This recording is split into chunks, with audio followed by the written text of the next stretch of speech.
जय हिंद बच्चों, I am back with another video. I hope so मेरी पिछली वीडियोस आपको अच्छी लगी हैं, तो प्लीज़ अपना प्यार ऐसे ही बरसाते रहिए। Please like, subscribe and share, ज़्यादा से ज़्यादा शेयर करिए जिससे मैं डेली अपडेट्स आपके लिए लाता रहूं। तो चलिए शुरू करते हैं आज का टॉपिक। हमारा पहला टॉपिक है वो है कंसनट्रेटेड एंड डाइल्यूट एसिड्स। हम समझते हैं कंसनट्रेटेड एसिड क्या होते हैं और डाइल्यूटेड एसिड्स क्या होते हैं। कंसनट्रेटेड एसिड्स वो होते हैं जिसमें मिनिमम अमाउंट ऑफ वाटर होता है, मतलब एसिड ज़्यादा पानी कम। जिसमें पानी कम रहेगा वो क्या रहेगा? Concentrated acid. ये हाईली कोरोसिव रहेगा। डाइल्यूटेड एसिड्स का थोड़ा वीकन कर देता है, जो कंसंट्रेशन जब उसका हम डाइल्यूटेड कर देते हैं तो वो वीक हो जाता है एसिड। तो डाइल्यूटेड एसिड्स में क्या होगा? जिसमें मोर अमाउंट ऑफ वाटर होगा वो क्या हो जाएगा? हमारा डाइल्यूटेड एसिड्स। ठीक है, अब हम समझेंगे कि डाइल्यूटिंग एसिड, अगर हम किसी एसिड को डाइल्यूट कर रहे हैं पानी में तो उसका तरीका क्या है। तरीका ये है कि आप जब भी एसिड को डाइल्यूट कर रहे हो तो आप हमेशा पानी में एसिड को मिलाओगे, ना कि एसिड में पानी को मिलाओगे। अगर आप एसिड को पानी को एसिड में डालोगे तुरंत तो उसमें हाई हीट निकलेगी और हो सकता है कि वो बीकर फट जाए और आपके ऊपर पूरा एसिड छिड़क जाए। तो आप हमेशा याद रखिए, जब भी आप डाइल्यूट कर रहे हैं किसी एसिड को तो आप उसमें पानी में एसिड डालेंगे, स्टिर करते हुए धीरे धीरे, स्लोली, जिससे कि वो एक्सेसिव हीट ना दे। इंपॉर्टेंट टॉपिक है वो है प्रॉपर्टीज ऑफ एसिड्स। ठीक है, इसमें फर्स्ट है हमारा एसिड्स हैव अ सोर टेस्ट। जैसे कि मैंने पहले बताया, सारे एसिड्स का क्या रहता है? सोर टेस्ट होता है, खट्टा टेस्ट होता है। सेकंड क्या होता है? Acids turns blue litmus to red. Blue litmus को ये रेड कलर में चेंज करेंगे। ठीक है, सारे एसिड्स। थर्ड है हमारा एसिड सॉल्यूशंस कंडक्ट इलेक्ट्रिसिटी। जितने भी एसिड्स होंगे वो उनके जो सॉल्यूशन होंगे, मतलब अगर आप पानी में उसको डाइल्यूटेड करेंगे तो वो जो सॉल्यूशन होगा वो कंडक्ट इलेक्ट्रिसिटी करेगा। क्यों करेगा? क्योंकि उसमें H+ आयंस फ्री होंगे। तो वो H+ आयंस किसका काम करेंगे? आयंस का। वो कंडक्ट करेंगे इलेक्ट्रिसिटी को, तो वो क्या हो गए? इलेक्ट्रोलाइट्स। ठीक है, एसिड्स इलेक्ट्रोलाइट्स की तरह काम करते हैं। फोर्थ है हमारा acids react with metal to form salt and hydrogen gas. ठीक है, एसिड, कोई भी एसिड किसी भी मेटल के साथ रिएक्ट करेगा तो एक सॉल्ट बनाएगा और क्या निकालेगा? उसमें हाइड्रोजन गैस इवॉल्व होगी।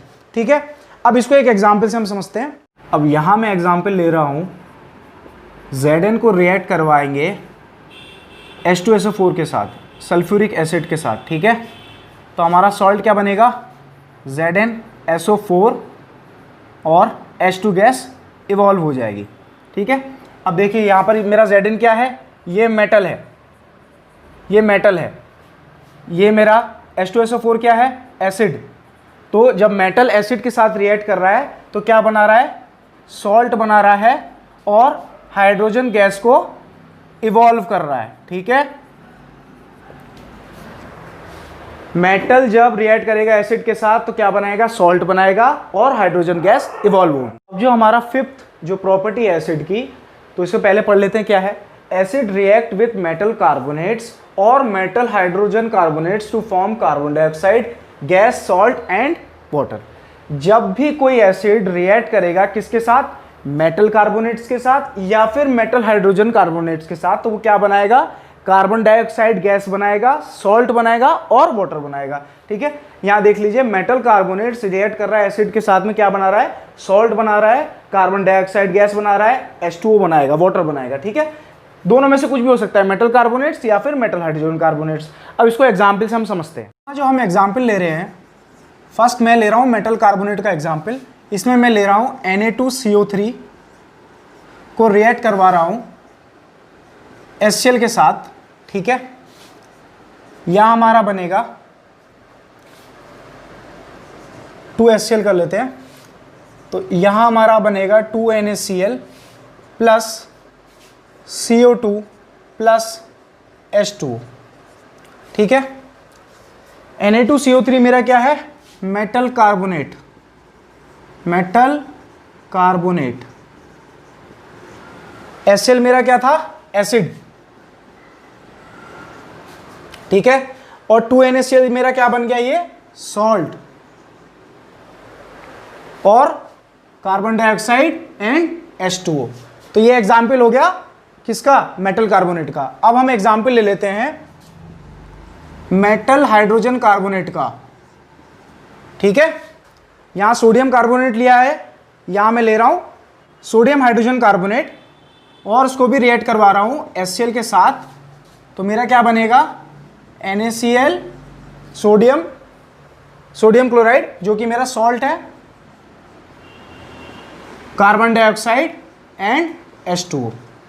तो यहाँ आप दोनों ही एग्जाम्पल में देख लीजिए, मैंने यहाँ मेटल कार्बोनेट लिया था तो क्या उसको एसिड के साथ रिएक्ट कराया था, तो उसमें सॉल्ट बन रहा है, कार्बन डाइऑक्साइड गैस इवॉल्व हो रही है और वाटर निकल रहा है, ठीक है, प्रोडक्ट में।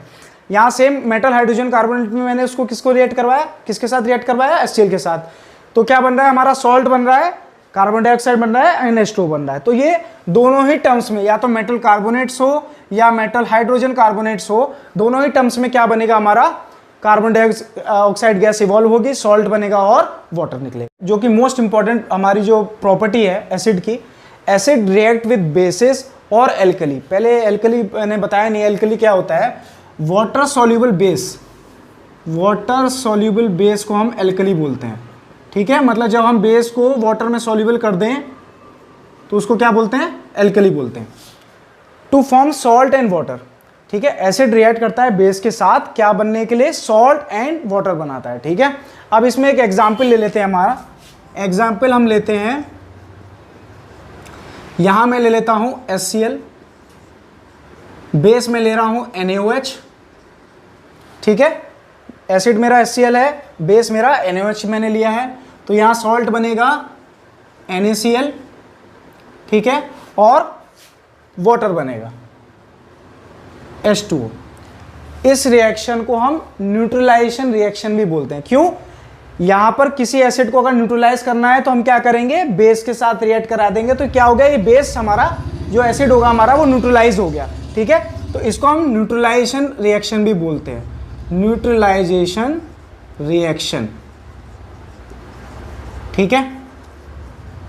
अब इसमें जैसा कि आप लोग ने बहुत बार सुना होगा कि जब हमें एसिडिटी होती है तो घर वाले बोलते हैं कि बेकिंग सोडा आप खा लीजिए।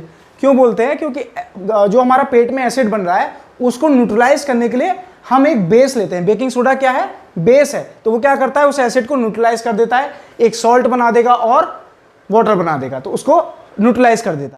तो अब जो हमारा 7th टॉपिक है, जो 7th प्रॉपर्टी है, वो है acids react with metal oxides to form salt and water. Acid react करते हैं मेटल ऑक्साइड्स के साथ क्या बनाने के लिए, सॉल्ट एंड वाटर, ठीक है। इसमें भी सॉल्ट एंड वाटर बनता है, जैसे कि एसिड बेस और बेस के साथ रिएक्ट करके भी क्या बना रहा था, सॉल्ट एंड वाटर बना रहा था। इसमें भी क्या होता है, एसिड मेटल ऑक्साइड के साथ रिएक्ट करके सॉल्ट एंड वाटर बनाता है। अब इसको एक एग्जांपल से हम समझ लेते हैं। तो यहां मैं एग्जांपल ले रहा हूं, एसिड में ले रहा हूं HCl, ठीक है, और मेटल ऑक्साइड में ले रहा हूं कॉपर ऑक्साइड यहां पर, ठीक है। एसिड मेरा क्या है HCl, मेटल ऑक्साइड मैंने लिया है कॉपर ऑक्साइड, और हमारा क्या बनेगा, सॉल्ट कॉपर क्लोराइड CuCl2, ठीक है, और वाटर बनेगा, ठीक है। अब इसको बैलेंस कर लेते हैं, CuCl2 तो ये 2HCl हो गया। तो यहां पर देखिए क्या हो रहा है, एसिड रिएक्ट कर रहा है मेटल ऑक्साइड के साथ में क्या बनने के लिए, salt and water. Last property है वो है एसिड्स हैव कोरोसिव नेचर, ठीक है। 8th प्रॉपर्टी क्या है हमारी, एसिड का जो नेचर होता है वो कोरोसिव होता है। कोरोसिव मतलब कि अगर आप किसी कपड़े पे डाल दोगे तो उस कपड़े को गला देगा, या आप किसी वुड पे डालोगे तो उस वुड को गला देगा, या आप किसी भी चीज़ पे मेटल पे डालोगे तो मेटल को भी गला देगा। तो इसलिए कभी भी किसी एसिड्स को हम किस में नहीं रखते, किसी मेटल कंटेनर में नहीं रखते हैं, किसी लोहे के कंटेनर में या किसी भी मेटल के कंटेनर में। क्यों नहीं रखते हैं, क्योंकि एसिड उसके साथ रिएक्ट कर देगा और उस मेटल को गला देगा, ठीक है। अब उसमें रखते मेटल को रखते किस में, मेटल को रखते हैं हम ज़्यादातर ग्लास के बीकर्स में या फिर सेरेमिक्स के, ठीक है, सेरेमिक में रखते हैं, जिससे कि वो उसके साथ रिएक्ट नहीं करेगा और उसमें वो एसिड हम प्रिजर्व करके रख सकते हैं। तो अब इसमें हमारा टॉपिक है strong acids and weak acids, ठीक है। अब मैंने बताया था आपको पहले कि स्ट्रॉन्ग एसिड्स और वीक एसिड्स में हम कैसे डिटेक्ट करते हैं कि कौन सा स्ट्रॉन्ग एसिड है और कौन सा वीक एसिड है, किस बिहाफ पे, ठीक है। स्ट्रॉन्ग एसिड कौन से होते हैं, जो कंप्लीटली आयोनाइज्ड हो जाते हैं, मतलब पूरा ब्रेक हो जाएगा जब इसको आप पानी में डिसॉल्व करोगे। Give large amount of H+ ion, जिसमें H+ आयन ज्यादा होंगे वो क्या होगा हमारा स्ट्रॉन्ग एसिड। स्ट्रॉन्ग एसिड हमारा हमेशा ज्यादा H+ आयन्स देगा, ठीक है। इसका एग्जांपल है जैसे कि HCl, ठीक है, हाइड्रोक्लोरिक एसिड, ये पूरा आयोनाइज्ड हो जाता है पानी में और हमें ज्यादा H+ आयन्स देगा, ठीक है। वीक एसिड्स कौन से होते हैं, जो पार्शियली आयोनाइज्ड होते हैं। पार्शियली आयोनाइज्ड मतलब पूरी तरह आयोनाइज्ड नहीं होते हैं, ठीक है, पार्शियल होते हैं, आधे होते हैं, और small amount of H+ ions देंगे। इसमें H+ आयंस हमेशा कम मिलेंगे, तो ये हमारा क्या हो गया, वीक एसिड, कार्बोनिक एसिड जैसे इसका एग्जाम्पल है। ठीक है, कार्बोनिक एसिड एक वीक एसिड है। अब इसमें एक चीज और मैं बताना चाहूंगा कि एसिड जो अपना बिहेवियर शो करता है वो कभी भी गैसेस फॉर्म में नहीं करेगा। ठीक है, जब तक वो वाटर सॉल्युबल फॉर्म में है, ठीक है, वाटर सॉल्युबल फॉर्म में रहेगा, तभी वो अपना एसिडिक बिहेवियर शो कर पाएगा, क्योंकि तभी उसके पास H+ आयंस होंगे। ठीक है, तो गैसेस फॉर्म में आप लिटमस पेपर में अगर आप टच कराओगे तो वो ब्लू लिटमस को रेड में नहीं करेगा।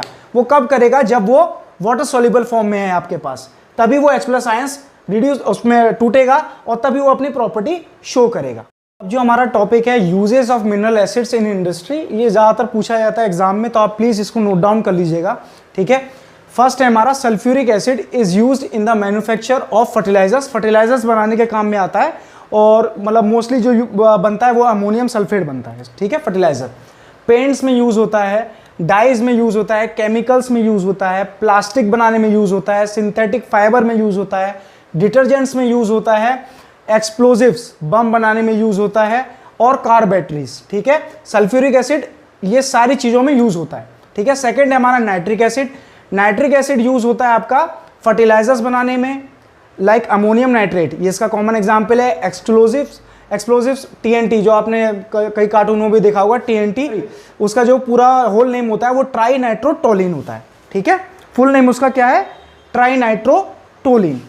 डाइज बनाने के काम में आता है, प्लास्टिक्स में यूज होता है। ठीक है, थर्ड है हमारा hydrochloric acid is used for removing oxide layer from steel objects. Hydrochloric acids को जो यूज करते हैं हम, वो स्टील ऑब्जेक्ट्स के ऊपर जो ऑक्साइड की लेयर होती है उसको हटाने में यूज होता है। ठीक है, ऑक्साइड की लेयर जो जम जाती है वो हाइड्रोक्लोरिक एसिड उसको क्या करता है, हटा देता है। ठीक है, और कहाँ यूज होता है, डाई में यूज होता है, टेक्सटाइल इंडस्ट्री में यूज होता है एंड लेदर इंडस्ट्रीज में यूज होता है। ठीक है, तो आज का जो हमारा टॉपिक है वो कंप्लीट हो चुका है। अब जो नेक्स्ट वीडियो में बनाऊंगा वो पूरा प्रॉपर बेस के ऊपर होगा, उसको हम डिटेल में डिस्क्रिप्टिव वे में पढ़ेंगे कि बेस की क्या क्या प्रॉपर्टीज होते हैं, बेस में क्या क्या होता है, उसको डिटेल में पढ़ेंगे। सो आई होप सो आज की वीडियो आपको अच्छी लगी होगी। तो ऐसे ही अपना सपोर्ट बनाए रखिए और please like, subscribe and share, ज़्यादा से ज़्यादा शेयर करिए, जिससे मुझे और सपोर्ट मिले और मैं डेली अपडेट्स आपके लिए लाता रहूँ। Thank you.